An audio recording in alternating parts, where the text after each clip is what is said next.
Well, hello, Grey Wolf Outdoors. Thank you for joining me for another Glow and Tell. Here today at my backyard. Finally able to come out here and do some stuff. Um, and I wanted to do a quick burn test of the fire starters that I made. I'll show them to you real quick. Got them in a bag. I only made 4. Again, this is purely experimental. I want to see if there's like certain recipes I can make, or just certain innovations that I want to try and incorporate into these. So this is just a preliminary, and then hopefully it'll get better and better each time. I got a mold. They were actually for boxes, I think for epoxy or something like that, but they work well with paraffin wax too. But they were for a box, a circular box and a square box, and the lids for each of them. So I used all 4 molds. So 2 of them are thin and 2 of them are thick. Again, one being square and one being circular. So these are the thicker ones, and I could have gone a little bit thicker, but I think this is actually kind of overkill. And what I wanted to do, or what I want to do for the next one, wanted to do it before, but I didn't have anything made, is make indentations in like a cross pattern, so that you can break these apart like a Toblerone, and then have 4 individual wicks in each one, maybe this one to 3, and so you can get multiple fire starters out of one, because these are quite thick. They're about 1 inch thick. These are much thinner. They still have cotton in them, not as fluffed up, of course, but again, there's walnut, maple, and cherry sawdust. There's no reason why. It's just that those happen to be in my dust collection bag, so that's what these are all incorporated with. But these ones I think should do much better, and I think these can even be cut into, or broken into 2. Again, I only have 1 wick in each, so effectively they're really only 1, unless you broke it up and kind of dug out a little bit of the cotton to use as a wick from the inside. Which the idea is these should catch and become basically a gigantic wick, for a gigantic candle, once the wax on the top is exposed, or is melted away, and the cotton is able to make contact with the air. But yeah, so what I did was I actually had Japanese organic cotton pads. They have like an exterior layer on both the top and the bottom, and you can actually peel that back, because it's woven quite thick. It doesn't want to pull apart very easily. It doesn't want to fluff up. But if you peel that off, it opens up the raw cotton, and you can take that and fluff that up easily. You can tear it apart. Makes it a lot more pliable. So I am on top of tree roots, but that's okay. I'm not going to burn this whole thing.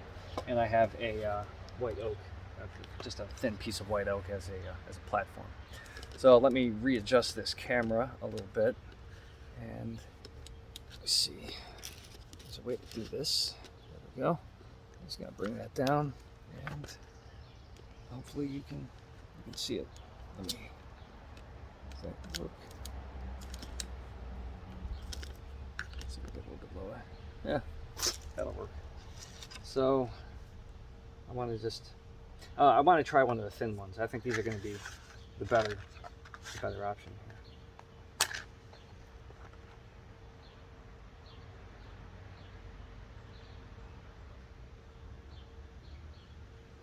I guess if you're going to do it out in the woods, you'd probably throw your match on there too. So let's see what happens. I'm interested. I don't know hopefully the sawdust will catch enough to keep it lit. I don't see why it wouldn't. It got pretty impregnated with wax when I poured it. So some of the things I was thinking of was, hey Robin, was with regard to ignition without having to have an external ignition source, meaning you don't have to have a match, you don't have to have a lighter, ferro rod, whatever. So I'm trying to think of ways to accomplish that.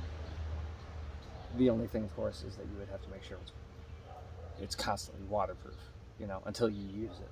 has to be in some sort of waterproof container. Because obviously you're not going to use like a piezoelectric igniter or anything like that. So it's going to just have to be some sort of match or something that's incorporated into the fire starter. Kind of excited though. These are cool, and you know they definitely can be improved upon. They can be made to look a lot better, a lot more refined. But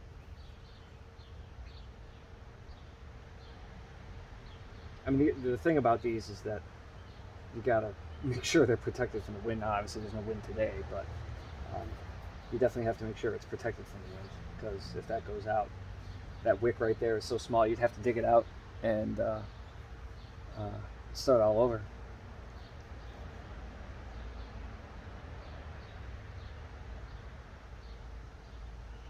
I think I have to incorporate more sawdust to make sure that there's less wax, because that's going to take a while to melt enough to expose all of the cotton, or enough of the cotton. But I bet when this thing starts going, it's going to start going. So I'm actually going to do these.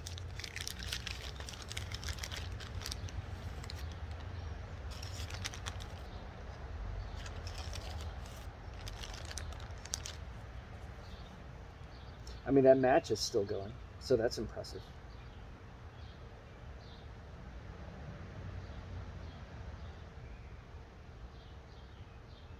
I mean, it's basically a piece of charcoal now that's, I think, acting as a wick.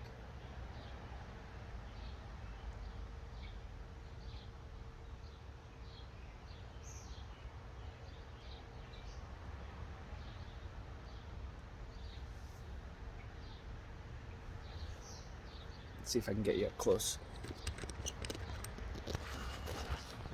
I got the selfie cam here, so hopefully that comes through kind of clear. Bring you over it.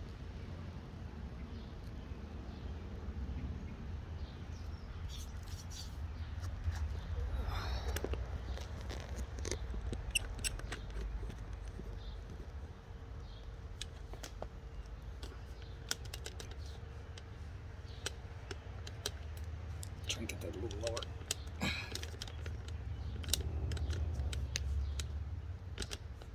There we go. It's a bit better. Although I suppose I could have just lifted it up and brought it over to there. It is on this big plank.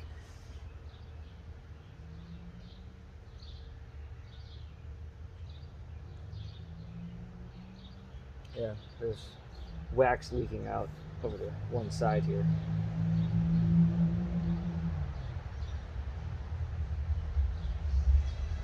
I mean, it really does look like the sawdust is on fire. And oh, there goes some more wax. I can see smoke coming out of holes underneath the match. Hopefully you can see that, but it looks like it's also getting like sucked right back in. That's kind of crazy.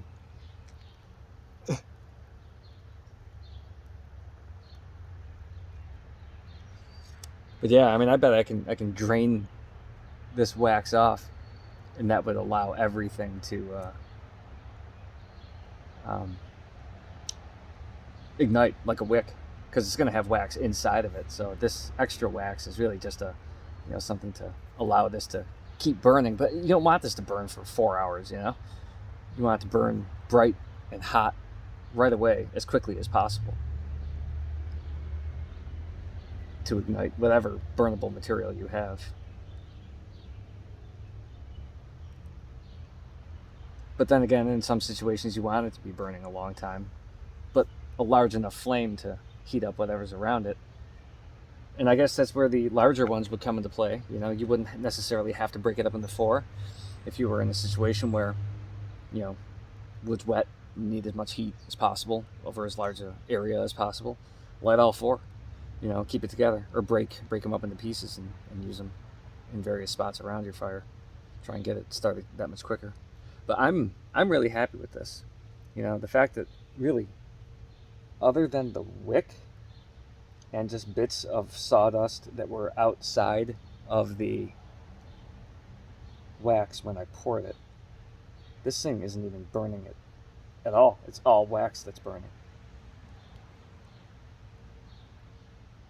And then once this sawdust on the top. So I sandwiched it. I put sawdust at the bottom, and then the fluffed up cotton, and then more sawdust on top of that. And then I pour the wax in, trying to keep the sawdust, or the, what's it called? Cotton pad, fluffed up, because, of course, it wants to collapse, because it has a lot of weight on it. And I tried to make sure that I pour the paraffin in a spot where the cotton pad did not touch the wall, so that it could try and go in between and under rather than on top and then soak under, because that'll just compress the cotton. I wanted to avoid that if I could. Well, there is a bit of cotton exposed at the one end here. So I don't know if I can. Nope, there's more wax over there. But yeah, once that wax starts to pour out, that just exposes the cotton on the side. So this thing is gonna hopefully turn into a decent sized fireball. Feels a little warm on the other side, but not barely a temperature difference. So everything is contained right on the top. It's definitely putting out some good heat. Let's see how soft this whole thing is. Oh yeah, look at that. All right, so let's simulate burning some of this off. Let's expose some of this cotton here.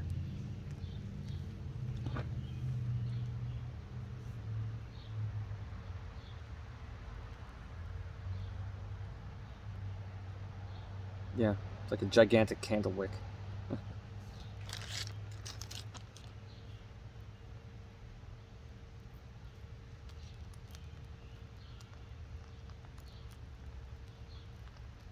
I'm impressed.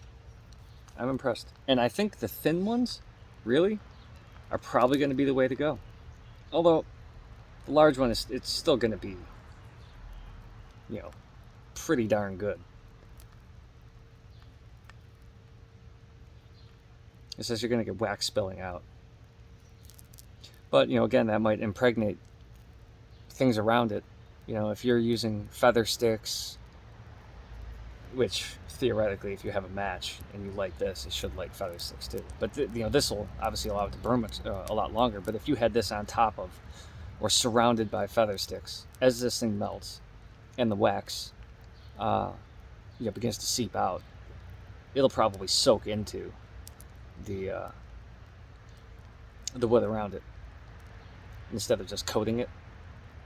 Especially if you expose the inside of wood, not just use twigs. This thing would work quite nicely.